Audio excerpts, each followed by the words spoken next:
Welcome to the Studio Talk podcast. I'm Xiomara, your co-host. Every week, we speak to our community members to teach them about mental health through education and awareness, and our hope is to inspire them through social change advocacy. We also interview community members and other mental health professionals, clinicians, healers, students, and wellness professionals. Our style is storytelling. Everyone has a mental health story to tell. The information shared in this podcast is not a substitute for seeking help from a licensed mental health professional and is not a substitute for psychological diagnosis or treatment. It's purely educational and purely social change advocacy. If you find yourself in any sort of mental health emergency or distress, please dial 911 or go to your nearest emergency room. Hello everyone. Welcome to Studio Talk, real conversations about mental health. I'm your co-host, Xiomara. We are here today to discuss a very interesting subject. So again, these conversations are conversations. Everyone's going to have an opinion about it, and we're certainly going to share ours today, aren't we, Victoria? For sure. And I don't think Xiomara and I are necessarily people who enjoy creating conflict or stepping on people's toes. But as we've discussed in previous episodes, we are advocates. And so I think it's important for us to get a little fiery sometimes because we feel very, very defensive and protective over people's mental and emotional well-being. So if there's anything that could have some kind of impact on that, I think it's fair for us to share our opinion. Yeah, and listen to everyone else's opinion. Exactly. That's okay too, as long as they're nice. I've said that before. No, Exactly. Nah, actually, it don't have to be nice. It just can't be nasty. That's it. Big All difference. right. So we are going to first talk about the different qualifications between coaches and counselors. I think it's important for people to understand that these are two different services, and I think a lot of times we don't necessarily know the difference, and so that's what we're going to talk about first. And just to clarify, so today's subject is definitely coaches are not counselors or therapists. That's the name of the episode. And in full disclosure, I have personal opinions about them that might kind of come through, and I also have professional opinions about them, both good and bad. So here we go. The first thing that we're going to get into is the qualifications that are involved in being able to call yourself a coach and being able to call yourself a counselor. Hit it, Victoria. All right, so biggest thing is education. Counselors are required to have minimum a master's degree in psychology, and whereas coaches do not have a necessary education requirement to be a coach. One of the other big things that counselors have to do is going to be licensure and accreditation and supervision and experience and expertise and training. Right. And, I mean, the list goes on and on for And what? ongoing. Yeah. Because even after you get fully licensed, which is a process and a half, you have to continue your education constantly. Which is good. And you have to, because, and one of the reasons why we want to put a lot of, really the focus on this, because it's not just with clinical counselors. It also is for psychologists, psychiatrists, anyone who is in the clinical mental health field in any kind of way. This all applies to everyone. We all have to do this. So one of the reasons why I feel it's really important for everyone to understand this is that bottom line is coaches are not counselors and are not therapists. Even if they call themselves counselors and therapists, they are not counselors and therapists, not in terms of being professionals in that area. However, psychiatrists, psychologists, social workers, clinical mental health counselors, anything that requires accreditation, anything that requires credentials, anything that requires education, that is master's degrees and above, and we're going to get into all of this. We are counselors and we are therapists, and I do get very defensive about that because the work that everyone does is very different. The work that coaches do and the work that counselors do need to be very different, because when it's not very different and coaches don't stay in their lane like we need to say, and they tend to sort of want to call themselves counselors and do counseling and things to that effect. There's a lot of damage that happens because of that. It's reckless, and there's a lot of damage that happens.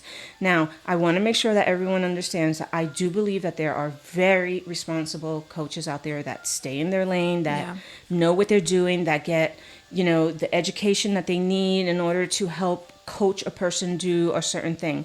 But no matter what courses you take as a coach, you should never present yourself as a professional counselor and or mental health or behavioral health professional. Never, ever. That's fraud. And that's just all there is to it. There's no way around that. Yeah. And you wouldn't catch someone who's not an attorney and doesn't have all of the appropriate credentials hanging a little shingle up and calling themselves, an attorney coach or whatever, a legal coach or whatever. And, allow people to believe that they're legitimately practicing law.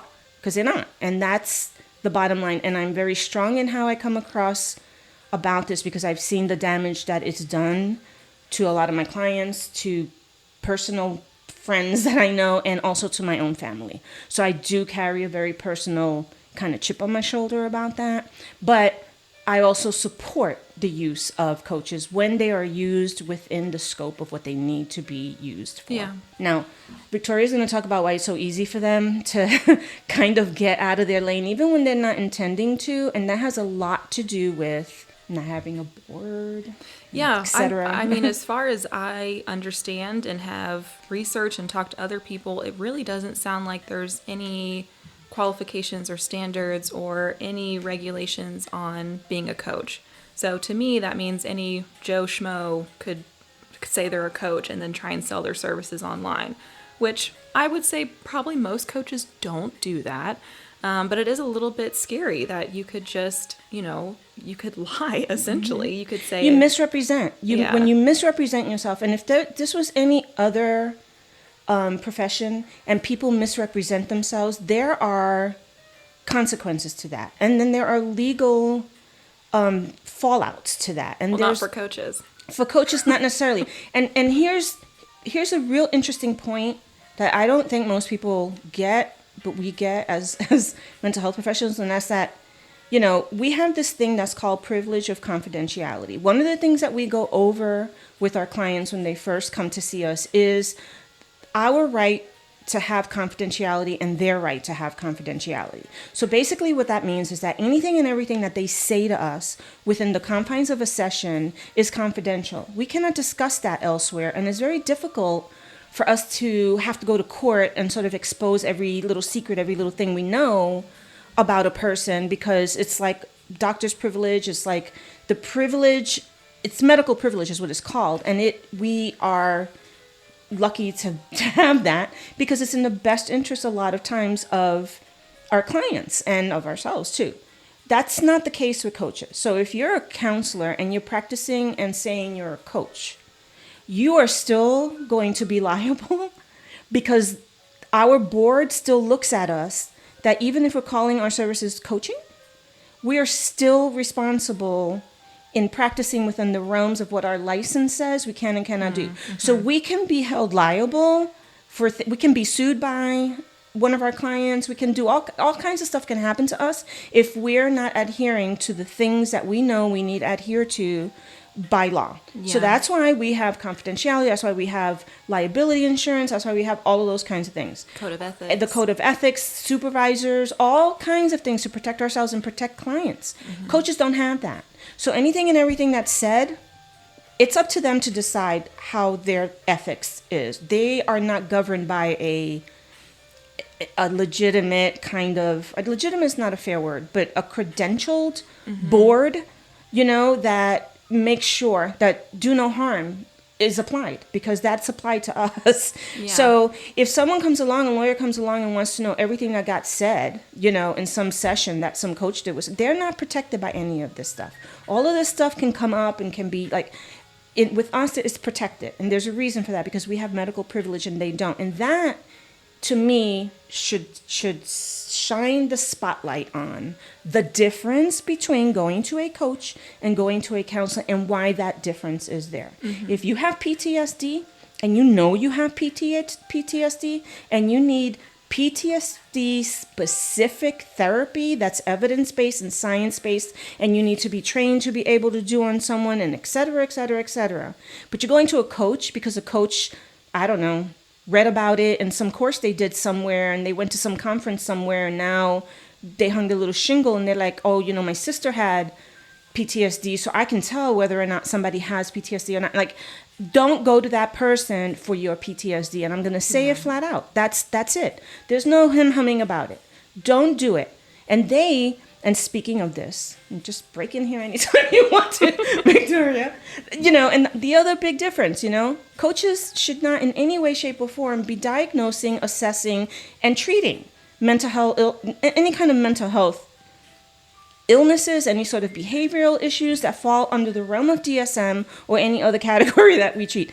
They are not trained, they are not credentialed, they shouldn't be doing it. I don't care if they recovered from everything that they say. They're coaching, it doesn't matter. They are not qualified to do it. You would not go to a person who recovered from cancer and say, hey, could you be my coach in this? Support, friendship, and all that, and whatever.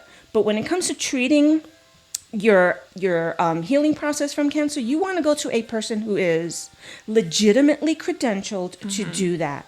Not because they had cancer or they know people who have cancer or they went to some sort of seminar on it or whatever. No. You want to go to a medical professional who is, under a board, who is licensed, who's credentialed, who's all of these things. So that's my big spiel. Yeah, I mean, I agree. I kind of think about myself before I started my master's program in clinical counseling. I had the best intentions of wanting to help people with their mental health issues, right? We all do. That's why we go to school for this. But I also realized if I had just went off that best intentions and started providing therapeutic services to people, I would have done a lot of harm. Right. Because you don't know what you don't know. Yeah, I had no idea. And there were so many things that I learned throughout graduate school and even past that I was like, oh, I thought that was a good thing to do, but it's actually not good, No, it's not. And that's not correct. And, I think like one of my clinical supervisors, I mean, she's really good about, because I get as everybody can tell, I get very passionate about my work and whatever. And sometimes, she brings me down, well, here's me with a doctorate degree and all this kind of, experience and whatever. And I didn't even know and explains to me because you don't know what you don't know. And that's the whole point of being credentialed for it. Yeah. And speaking of credentialed, there's this thing that can happen where you can become a national, I'm an NCC, which is a national certified counselor. That's actually a big deal to me because you have to go like the little extra mile and all that stuff to make sure that you're credentialed. Being able to say that you're a board certified counselor, to me, is another safe way for, and it's not mandatory. It's not something that makes you a better counselor necessarily. It's just something that helps you with your credentials. And it's nice for clients to hear that. That's not something that as a coach you can necessarily, and a lot of them do try, and I notice that, I went to such and such and I got certified as a coach. That is not the same thing as what I'm talking about in our fields that we have. Like when you go to a doctor who's board certified, or you go to a lawyer who's board certified, or you go to a mental health professional like a psychiatrist or a mental health counselor who is board certified. Nowhere near what they mean when they say, oh yeah, I have a certification, and she's smiling over there. I'm looking at her trying to hold, and I'm not trying to say that it's not worth it. I'm just trying to say that what you go to a coach for is not the same thing that you go to any sort of credentialed mental health professional for, period. Yeah. I was just smiling because I'm thinking about, and this isn't maybe necessarily related to coaches, but, all the things that you can get certified for online. And sometimes it's just like buying a certification. Yeah, like a diploma mill sometimes. And although there are legitimate people who, but it doesn't mean. What does it mean? It's you can't trust everything. I don't know what that means. I searched high and low, and if I'm wrong, listen, listeners, if I'm wrong about there actually being an accredited recognized, not that one person decided that it's their school and therefore they're certifying you. I'm not talking about that. If there's actually a board somewhere on this planet that I am unaware of, because I do not know everything and I can be very ignorant to this fact, school me on that nicely on the comments, and I would love to have you on. We would love to have you on as someone in the community who can actually speak to that and explain that to us and help us, guide us through that. But until then, I am going to be pretty, pretty vocal with my clients when they come in, and I explain to them what the difference is. Do you understand the difference between me being a clinical counselor and the person who's calling themselves a counselor at the community center, and what the difference is? And they're like, no, I don't. I don't even know the difference between a psychologist and a psychiatrist and a coach and whatever. Yeah. And I have to go through the whole thing of explaining it to them.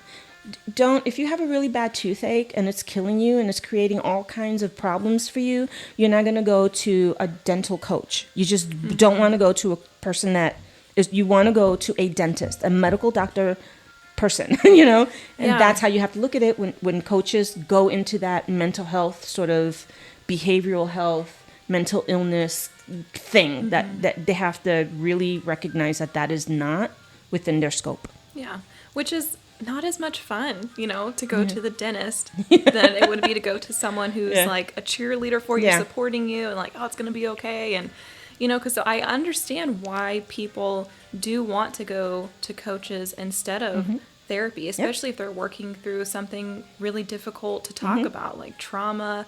Therapy is hard work. And I don't give that preface to my clients enough. It's something that I forget to remind them that it's not always easy. Our job is not to necessarily just pacify you and make you feel all better after each session. Sometimes you feel worse after a session. And healing is messy and ugly and nasty. Yeah. I mean, I say that all the time. Everybody, and that's why I have like an issue with the woohoo movement. I used to really be into them. And the legitimate ones, I'm into them still.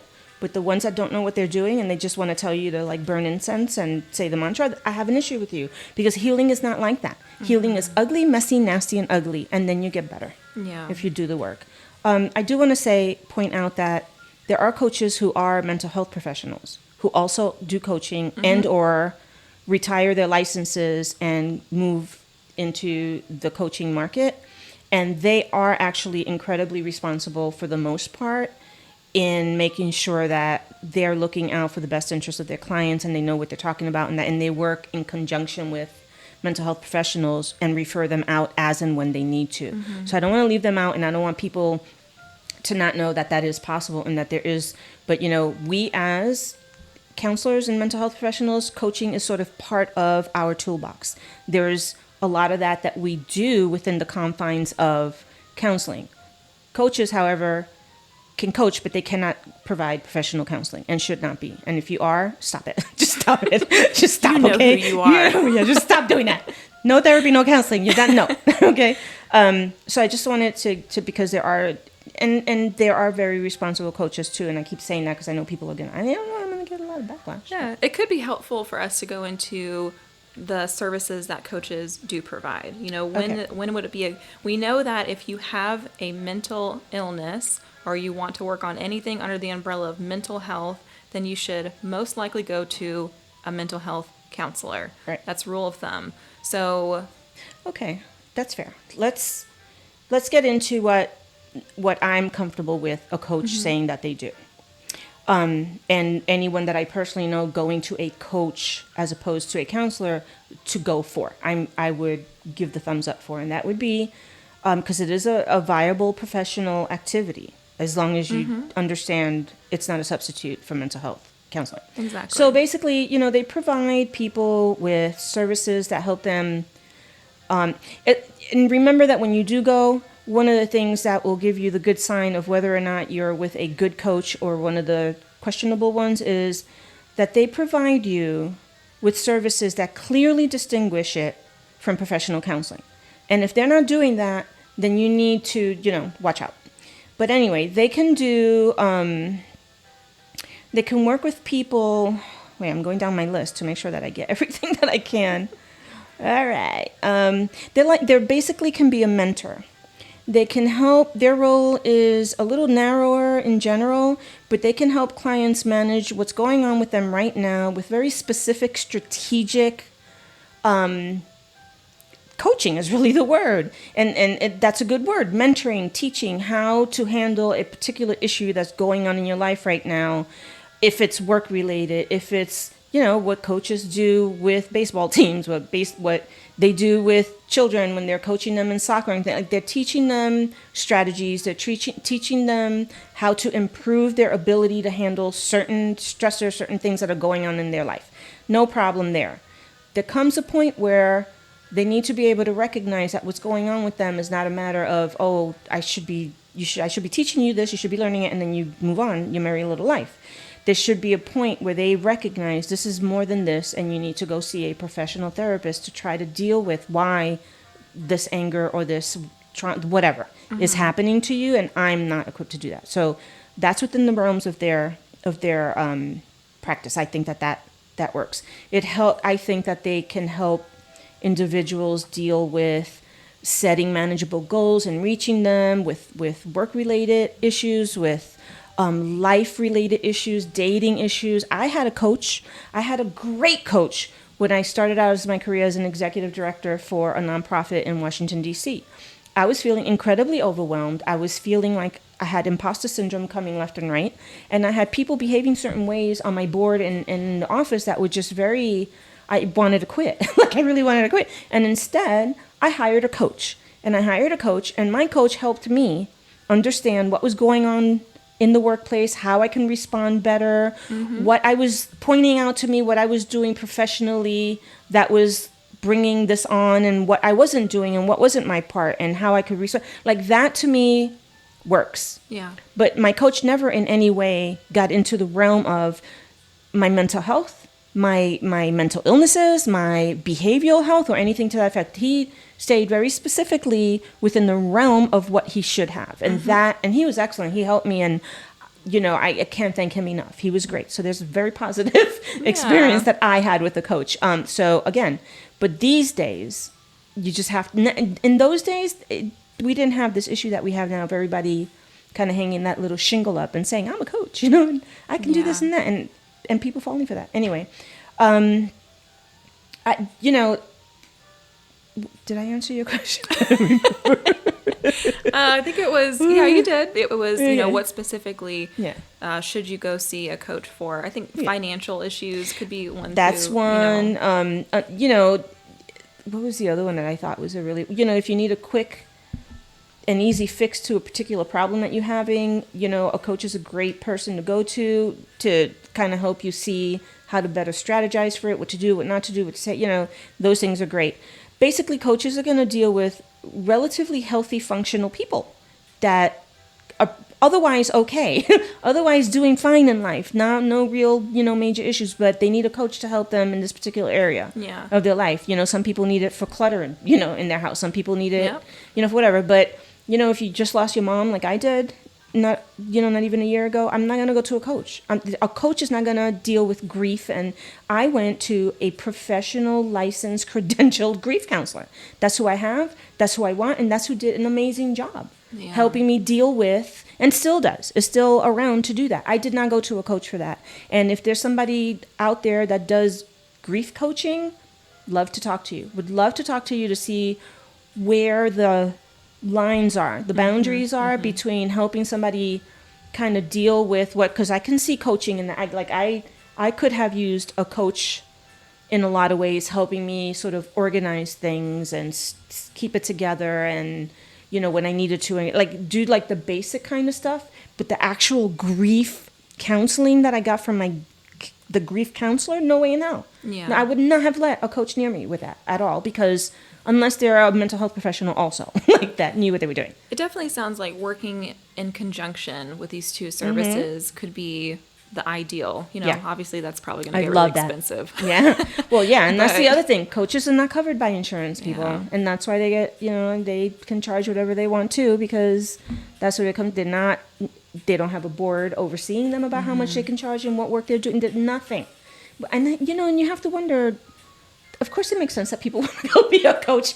It's easy. It's tempting. Yeah, I mean, it's tempting. It's easy, and there's, you can charge whatever. And if you're great at presenting this, we can fix everything and anything. Like if you're great at doing that and then follow through, you can really, put your money where your mouth is and do this for these people. And I don't see that often enough to convince me that that's, the way to go. But if they can do it, more power to you, right? But I definitely have an issue with coaches and mental health therapists when they say that they can treat everything. Yeah. They can solve any problem under the sun. They shouldn't be using the word treat. You don't treat anybody. Yes, but even on, some of... Unless you're a mental health professional. Sorry, guys.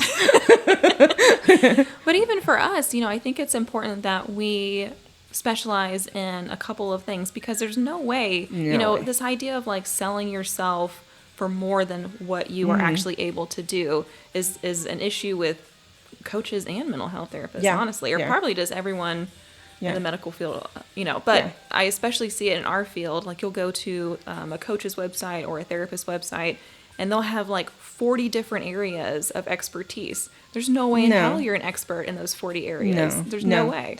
No, and I think, and that's a great thing. That's a great point, because, again, like what we deal with in general, what you should be able to get from your basic counselor, professional counselor, and mental health professional is they should be able to help you work through emotional, mental, psychosocial, psychological issues. All of these things are what they are professionals at. If you happen to be on the autistic spectrum, if you happen to be someone who's diagnosed with ADHD, if you happen to have obsessive compulsive disorder, you want to go to a person who specifically specializes in that.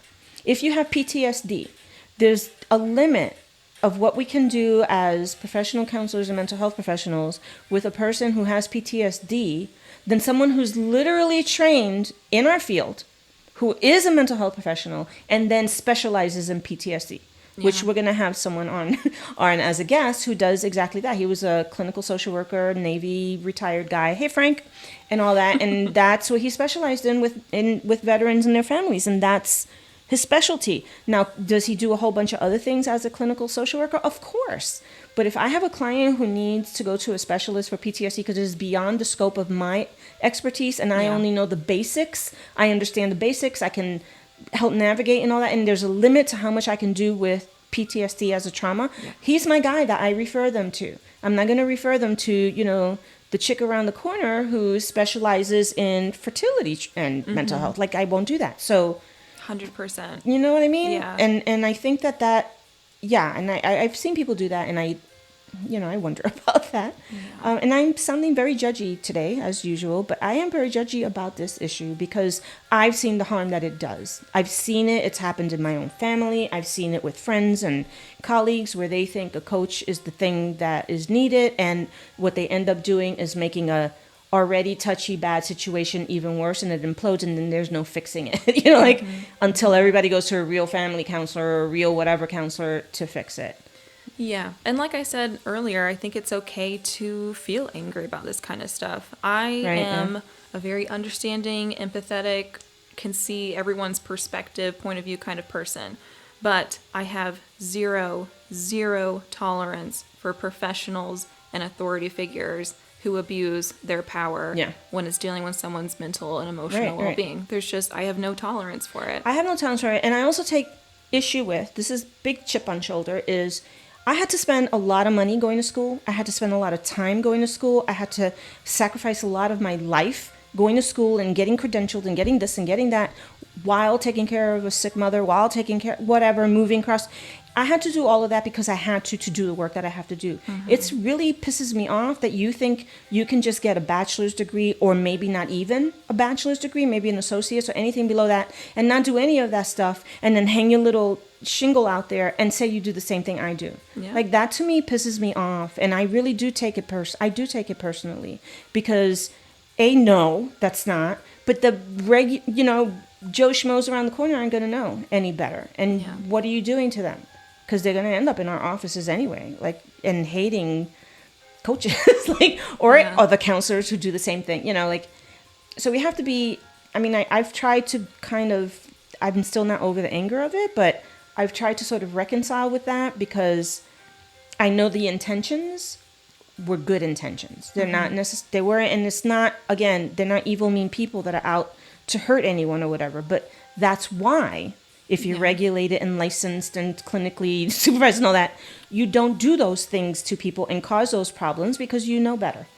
And if you don't know better, you have to answer to those above you for not knowing. Exactly. No, I'm with you 100%. I just, it hurts my heart to hear the damage that's done. And I mean, it's even outside of coaches, which I'm sure we'll do a podcast sometime on bad therapy and the damage that some of us make because we're practicing outside of our scope or we're not meant to be in this profession, you know. But it hurts. It's very painful. I think I mean, like I said, personally, it pains me on a personal level because I think things in my situation I'm talking about got so out of control because of the fact that this person was seen as the one that was giving the correct information and advice. And this is the same person that sends me an email asking me for my parents' Medicaid and Medicare information and money and budget. And I'm like, I don't know you. Yeah. And in my profession, we would never do that. We would be sued.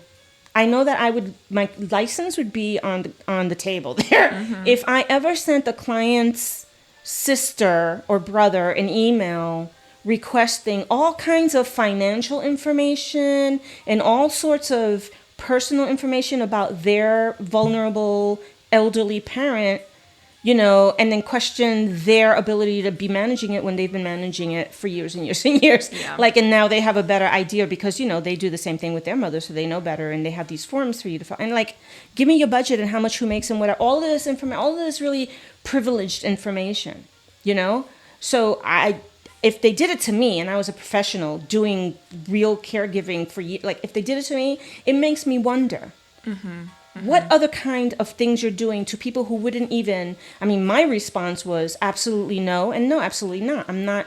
My family has access to this. All of my siblings and everything have access to this information. Yeah. They can come get it. Here's where it is. I don't need to go through a person. And I think a legitimate counselor or coach person would never have thought to cross that kind of boundary. And it just seemed like so normal. It was just like the normal thing to do. And it was so not normal. You don't do this, especially when it has to do with an elderly person's finances and Medicare and health information and all that. No. Yeah, that's the thing. I mean, people are coming up to you in this most vulnerable position. They're asking for help, which is so hard.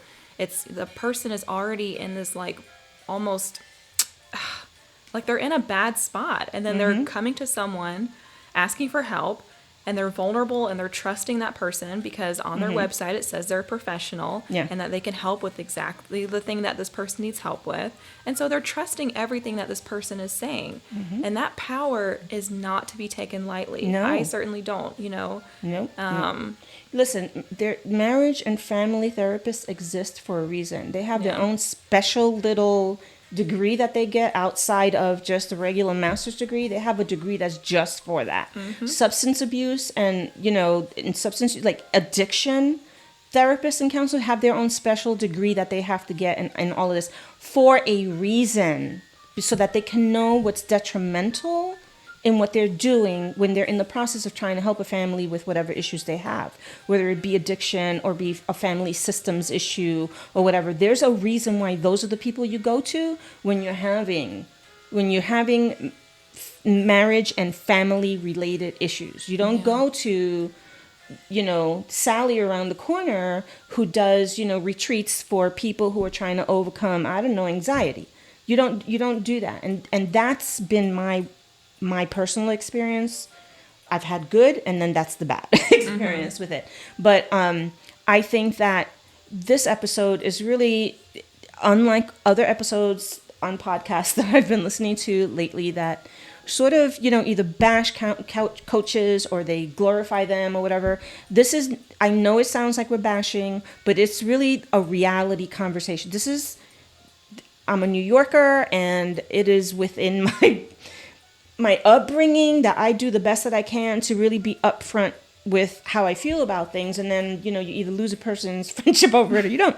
Like, it's just kind of the way it is. But I'm not going to sugarcoat it. And it's like, if you're being a responsible coach, doing the responsible things, doing the disclosures that you need to do, understanding that if someone is even remotely viewing you as a counselor on any level, that it is up to you to make sure that you clarify, listen, that's not necessarily what I do. What I do is I provide coaching and counseling, and those people exist. And I love those people. I love them. That's not what this show is about. This show is about, not the show, but this episode is about the coaches who know that they're not doing that, and they're calling themselves coaches, and they're getting away with it because they know that there's nobody's regulating, nobody's watching over. If you cause harm, like what happened to me, if I could have gone to the board of this person and said, listen, whatever, that's exactly what I would have done so that this doesn't happen to another family or another person or another whatever. I couldn't. You know why? Because there's no such thing in that. It doesn't exist. Yeah. With me, if I had done that, they can go to my board, they can go to my licensing, they can do all kinds of stuff, remedial stuff. But that person just, and then let's talk about dual relationships in that field. I don't want to see you on somebody's Facebook page saying hi, hello, and being friend and eating dinner with them as their coach, calling yourself a counselor, which I've seen. And that is absolutely a big no in a real professional counselor's life. You will never see us even acknowledging our client in public when we're walking down the street. It has nothing to do with anything other than ethics, boundaries, making sure that we cause no harm, and and also, if you're a person's best friend, having dinner with them and their wife and hanging out, talking shit with them at home, how in the hell are you being not biased and not... How are you being objective and not subjective? How are you doing your job in a way that's about not trying to be friends and getting whatever, and really about the job that you're supposed to be doing and giving the appropriate advice, even though it may not be the one they want to hear, because, we're friends. How can you say... How do you distinguish those two relationships? Right? Okay, you better stop me because I'm just going on. I'm just like laying back, listening to you. Like, you're making really good points. That's really the way it is. You don't see counselors hanging out on somebody's Facebook. And if you do, report them to their board. Yeah. They should not be sending messages to their clients on their Facebook page or in life, or coming over to visit and hanging out and doing little side fun projects with them or anything like that. Hanging out with your kids and your whatever. That's not what count professional. We cannot do that. We're not allowed to do that. And if we did that, just even like the whole idea of even being friends is like weird. Like we can't do it. Imagine like having a we can't have relationships even if we fall in love with our clients for like, what is it now, 10 years after you're... I think it was 5 years when I was in grad school. Yeah, and I think it's up, or depending on which profession. The client has to reach out to us. Yeah. So they have to wait 5 years and then somehow you find us and understand that it's okay. Like, it's like this whole thing, and even then be funny. Not funny, haha, but like weird, because that you still know things. So like the power of what you know because you did therapy with them is always going to be with you. So that's sort of like power difference, and that influence shouldn't exist with your... Yeah, that's why client. Teachers and students don't date each other. Yeah. So I don't get it. I don't get it. To me, it's just all, good coaches don't do that. And I know you guys exist, and kudos to you. Okay. But coaches that do that, shame on you. No. No. We should do an episode on boundaries between clients and their therapists, because I think that gets misunderstood. It's not to protect us or like give us privacy, or that's part of it, but it's solely to protect the therapeutic relationship between us and the client. Because if you do cross those boundaries into even a friendship, the therapeutic bond is broken. Yeah. And I'm not sure if you can even repair it once it gets past that point. Yeah. Because the basic thing that makes therapy work is the alliance you have with your therapeutic alliance with your client. And if that kind of gets blurred into, hey, what are you doing Friday night? You want to go? And, we're best friends on your face. No, that kind of blurs that alliance. And now it's just turned into like this weird enmeshment thing where, I don't know. but again, to answer your question from many, many minutes ago, coaches help clients identify the challenges and then work in partnership with them, right, to obtain their goals. That's fair. You should be able to do that. But if you see somebody's family imploding and while you're coaching, then you're not doing a very good job. And actually, you might be part of the problem. So you need to recognize that and understand that and let the individual know that instead of doing what counselors would never do, which is blame the family. The family, that person. No. So, yeah, that's sort of, there are limits. Good coaches should really come right out and make it clear that they're not counselors or therapists and refer people out to, proper services. They don't provide any of the professional sort of things that we do, but they can provide supportive environments and ways and talks and stuff. So there's good stuff. So I want to switch over a little bit over to what counselors do, because I think if we go through the list of what counselors do and why, it might help clarify why some of this hostilities coming across. No, why I want to make sure that people who are seeking counselors and coaches understand what they're looking for before they choose which of the two it is. And that is, let's just talk about what counselors and therapists do. And you just jump right on in there, Victoria, anytime you want to. But, like counselors and therapists, they're qualified to treat mental health disorders. Coaches are not. And anything that I mention here, it goes to say that this is what counselors and mental health professionals do, and this is not what coaches do. Yeah. And this should help you figure out which one of the two would be in your best interest to talk to. Did you want to start with the list, or you want me to? Or I think we have covered a lot of it. It would be helpful, I guess, for us to kind of summarize everything we have talked about. But like the biggest thing, obviously, we've talked about is mental illness. If you have a mental illness or a mental health issue, you want to go or family relation issues and marriage and significant other issues. Yeah. Marriage counseling versus relationship coaching. What do you think would be, like, what would be an example of a relationship issue that would be more under the umbrella of coaching? Okay. Versus counseling? So say, you're having serious communication issues, serious intimacy issues. A lot of those issues are sort of based on some sort of trauma that's not been processed by one of the two, or maybe both individuals. Maybe there's family trauma, maybe there's sexual trauma, maybe there's just, I went through something, I lost a friend when I was young, whatever the issue is, and this is coming out in your relationship, and this is where a lot of the issues between you are really coming from, then you need to go to a marriage and family therapist who is absolutely trained and knowledgeable and skilled in understanding that the things that are presenting are not the underlying issues and how to deal with those underlying issues. So if you have a combat veteran coming home, or a police officer, or somebody who's just nothing but stress, right? And they've come home and now they're having marital problems, you're going to go to a marriage and family therapist. Yeah. That is their job.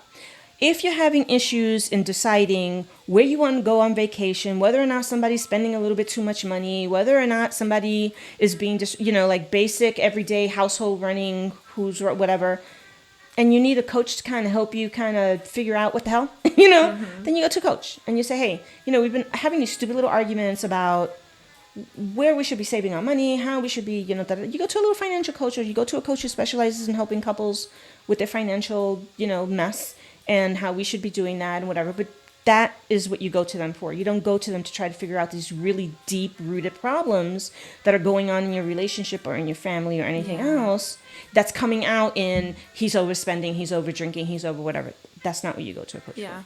If there's been infidelity or an affair, go to a marriage and family therapist. That's not something. Yeah. You don't go to a coach for caregiving issues ever.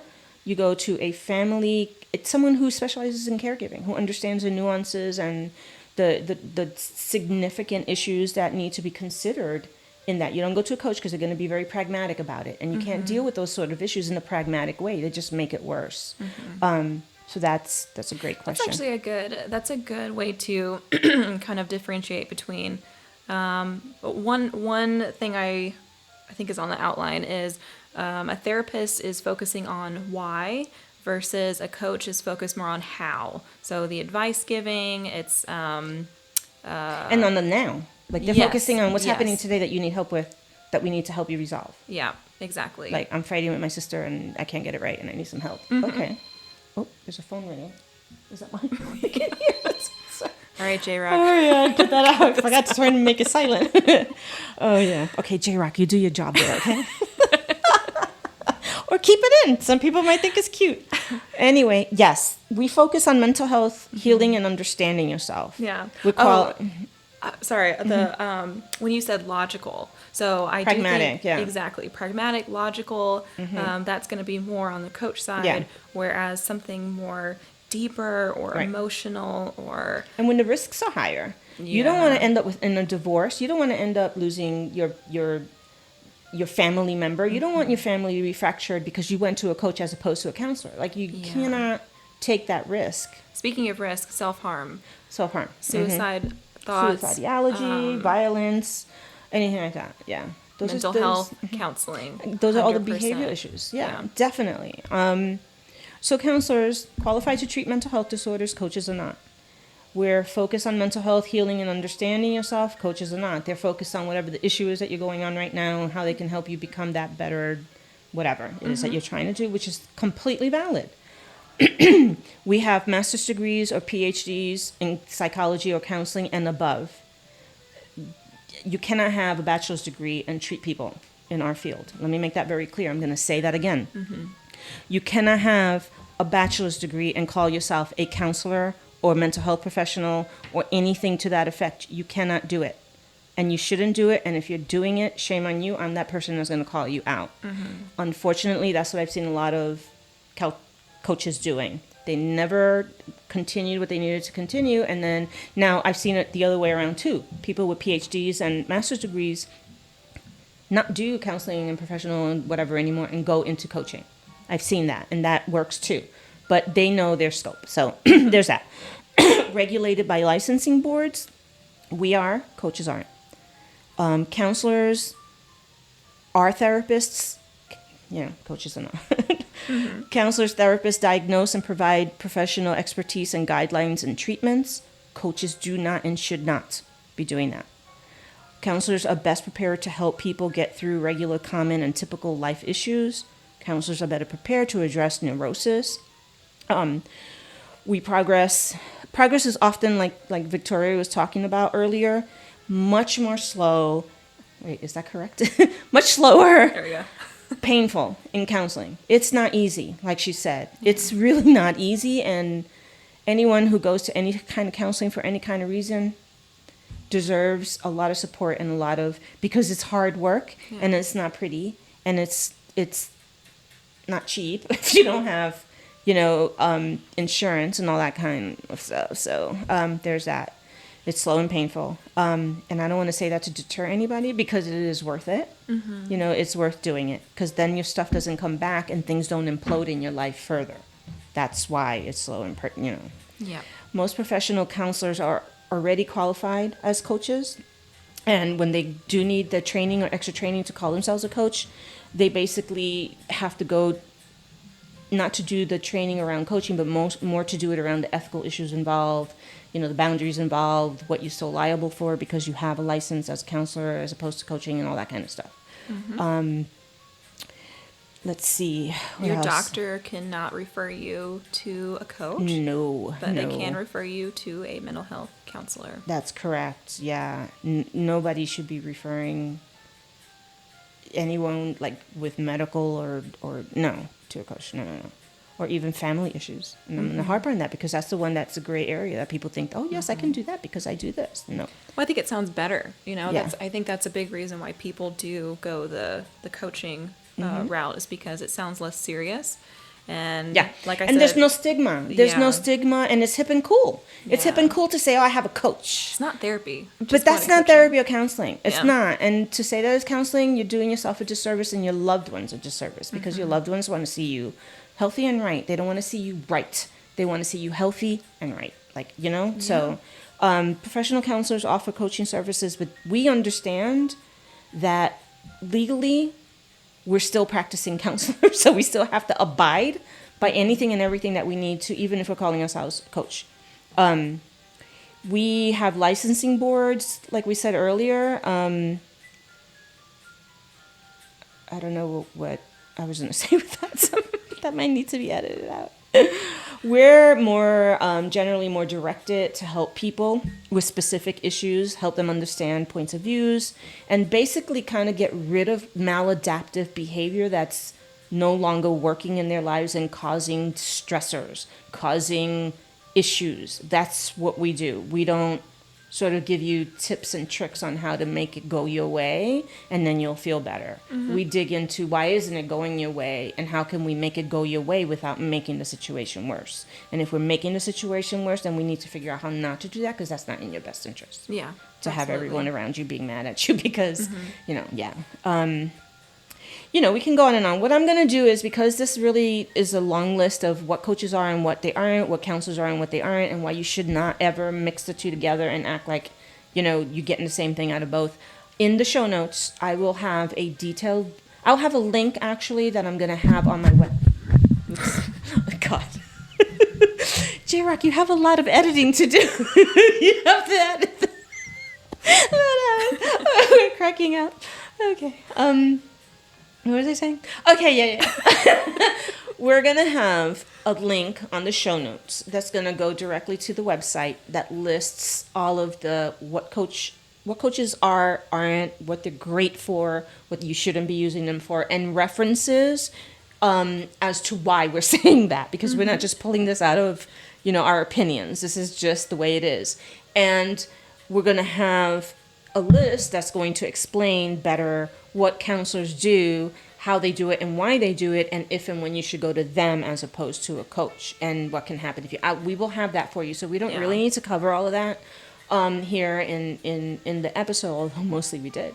But this way you can read it on your own. You can check out the references. You can look at your own references and still disagree with us, and that'll be okay too. That's okay too. We're good with that.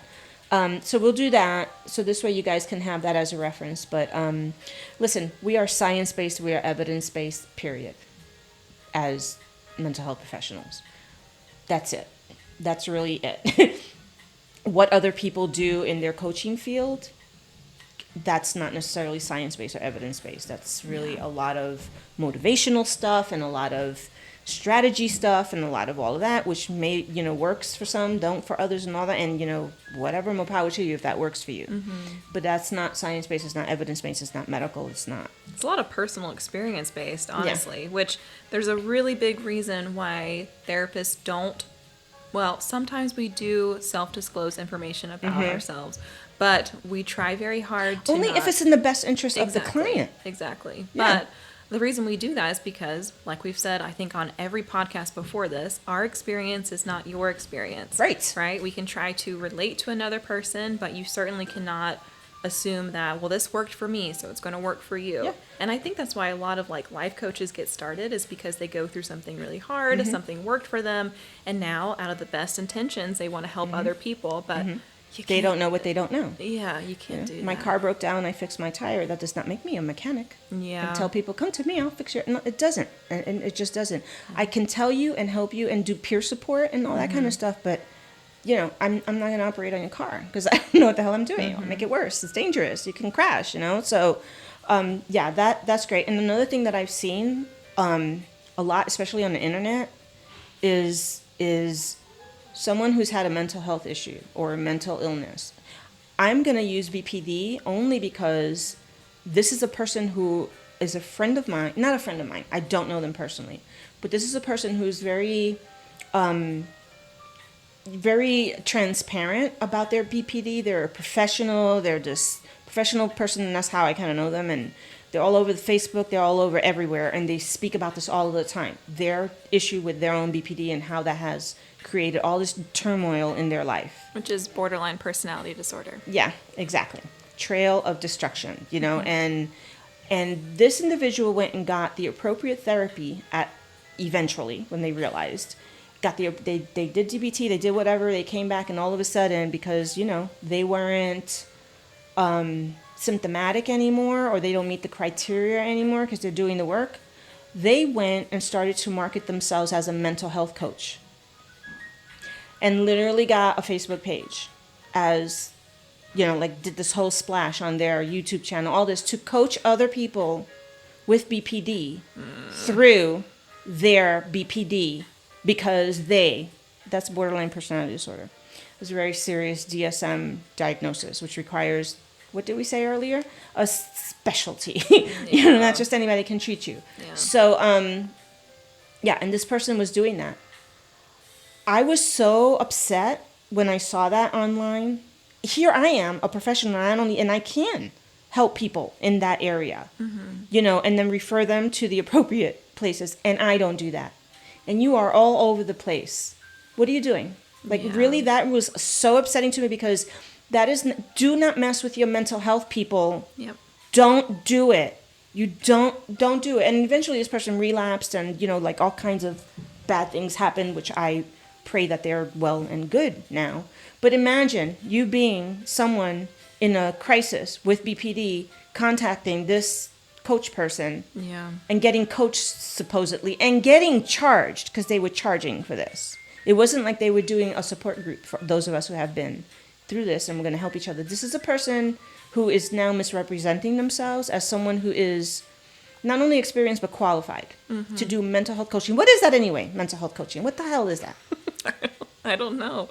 And specifically for that. Yeah. We have people who specialize in that, who have PhDs, and it takes forever for them to even get anywhere with that. Yeah. And you went to DBT and that's what I'm talking about. Those are the kind of things that put this chip on my shoulder, people, okay?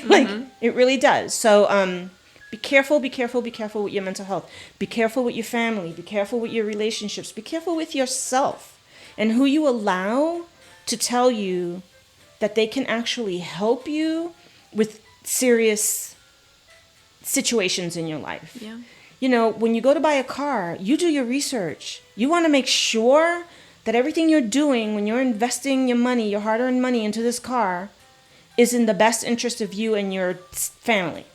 You do your work, you do your job, you do your research, you're picky, you're funny about it. You don't just go to Joe Schmo around the corner who's saying, hey, you do it with your cars, you do it with your houses, you do it with, your watches, your smartphones, your everything else that you get. Do it with your mental health. Yeah. Do it with your fucking mental health, people. Okay? I'm sorry, but do it with your mental health. Do it with your family. Yeah. Don't put your family through shit, unless you have someone who knows how to fix the problems that come out of it. Don't do it with your relationship. Don't do it with your children unless you have somebody who really knows how to do the work that requires to fix whatever might come out of that. Yeah, absolutely. I have nothing to add to that, honestly. I feel like you said it. You said everything I was thinking. Yeah. Protect your mental health.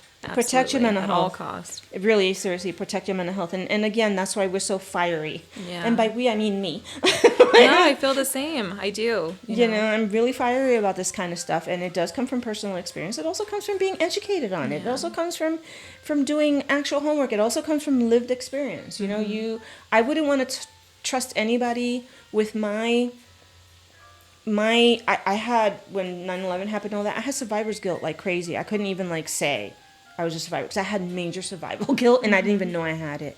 And then I had clinical depression and all this kind of stuff. I would not trust no damn coach who went through something, I don't know, some depressive thing or whatever, to tell me that they can help me with those things and then implode my world. And then now I really do need to go see a professional in those areas to fix what I've done or live with the ramifications of that. So don't do it. I wouldn't do it for myself, and I wouldn't advise anybody else to do that. Don't skimp in that. Agreed. I feel like you're taking all the thoughts out of my head and saying them. So I'm like, I don't even know what to add to that because I mean, it's a good point. Like I said earlier, I think that's why we do get upset, is because we take this very seriously. You know, I take it very seriously. I take it seriously because as a professional person with a good head on her shoulders and going through a lot of stuff, I saw the damage it did, and I still see the damage of it. So I can't imagine what it does to people who have no sense of, whoa, should I even be doing this or be doing that?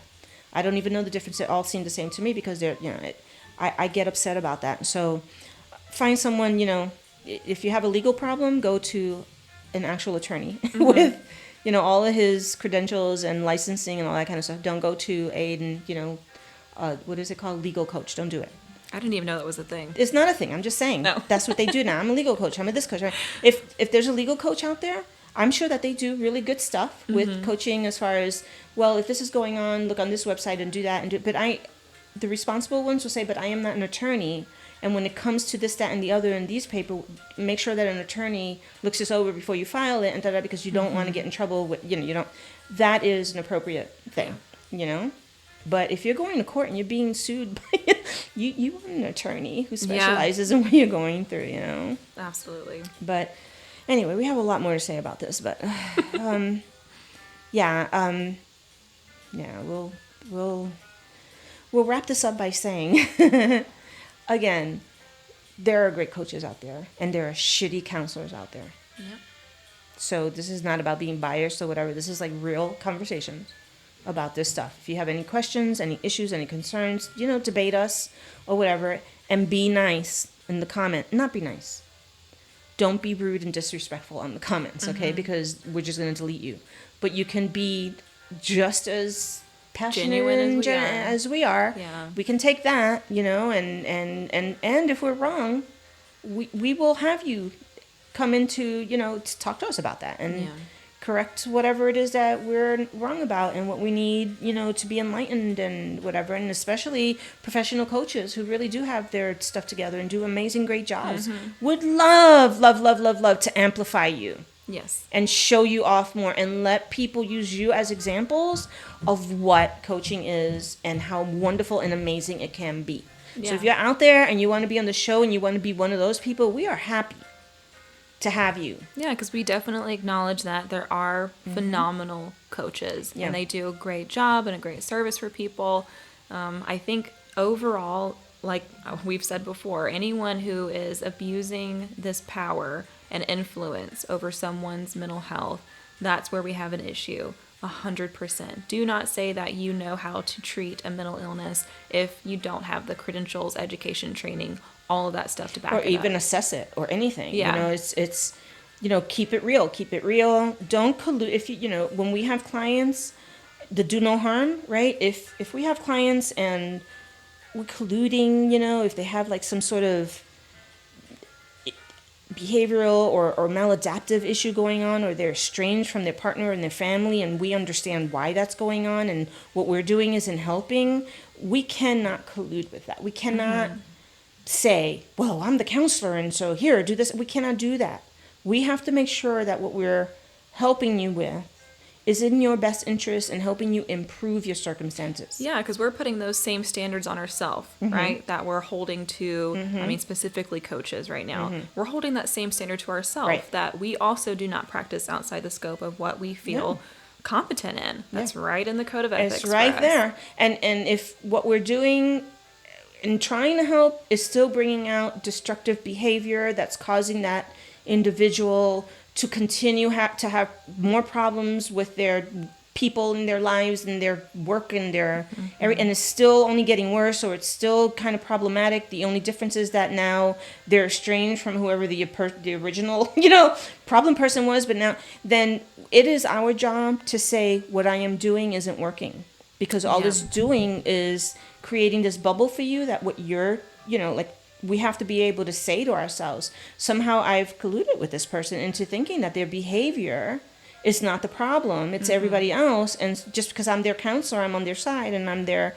No, I am liable for the damage that is continuing, and for me not stepping up and saying, wow, I can see that this is not really going the way it should. Yeah. And therefore, maybe I should refer you out to someone who really could do a better job in certainly fixing that problem, not making it worse, or telling you it's okay. Yep. You're done fine. Don't worry about them. I've had those conversations with my clients, and they are awkward, but they have to be done sometimes, where, we've been meeting for a couple of sessions now, or a couple of months now, and I don't see that this is the right fit. And so let's talk about either changing the strategy, changing the goals, or changing the therapist. Changing the therapist, man. I've definitely, and I always tell them on the first session, you'll know between the first and third session if it's a good fit. Yep. And we will help you. I will help you find someone who's a better fit. Yes. And we will work at this together. That's really what it's all about. We should talk about that next Okay, episode. that'll I be think one that's of a our. good one. Yeah, that's a good one, and it's worked really well. I mean, I haven't Yeah. had anybody yet do that, but I think that it just sort of helps them understand if you go to a shitty doctor and that doctor is not the right one for you, what makes you think you need to stay with that doctor? Go to if it's not a right fit or whatever. It's okay, and we shouldn't take that personally.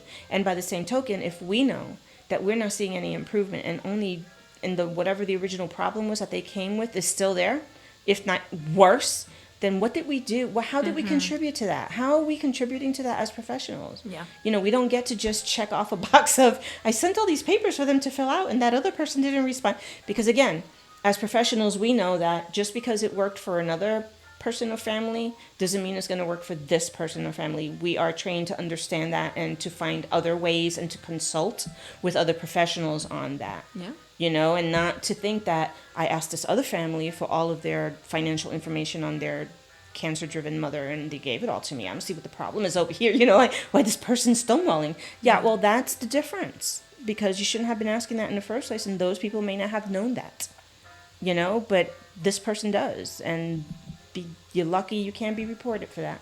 So I gotta say about that. Be careful, people, and just be careful out there. I'm just scaring everybody. And that's a wrap, I think. This has been a little bit of a heavy one, a little bit of a negative one. And these during these times is when people sort of fall for a lot of things or go down paths that they shouldn't be, because we're going through so much pandemic, war, and everything, that the first person that comes along and says, I can help you, be careful. Make sure that it's someone who can really help you and not someone in the cottage industry that's not.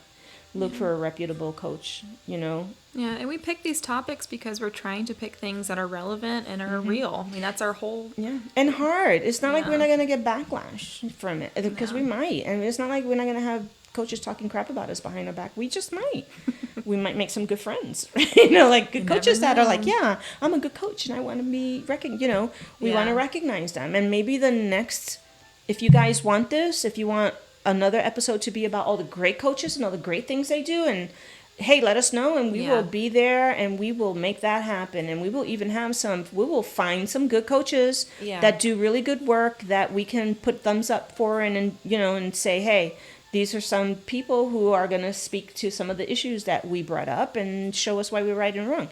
We're down for that, right? For sure, because I'm sure that great coaches probably hate bad coaches more than we do. Right? Because we don't hate bad therapists. Really do. I mean, you can put that with any profession. Really, really do. So, we feel for you, good coaches. We're rooting for you. And we're here for you because we do want you around and we want to work with you because you do a lot of good stuff.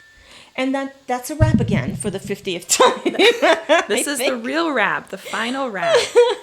We appreciate you guys listening and bearing with us. And like Xiomara said, be kind to us. Be real to us. But be real. I mean, you can be strong and stern. Listen, we're big girls. We can take it. What I will not tolerate on comments and stuff is nasty, name-calling, ugly, insulting stuff. Because we're not doing that. Yeah. Okay. But we appreciate you guys tuning in. Okay. All right, guys. We will see you next time. Next channel. Bye. Bye. Hey, everyone. Victoria here. Thanks for listening to Studio Talk. We hope you enjoyed our conversation into all things related to mental health.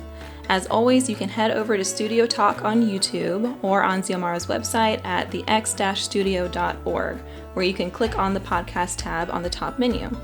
Sign up for our email list is there, as well as check out all the links and resources, including Xiomara's website, in the show notes. That's all for this episode, and we hope to see you next time. If you are experiencing any psychological distress, please call 911 or go to your nearest emergency room.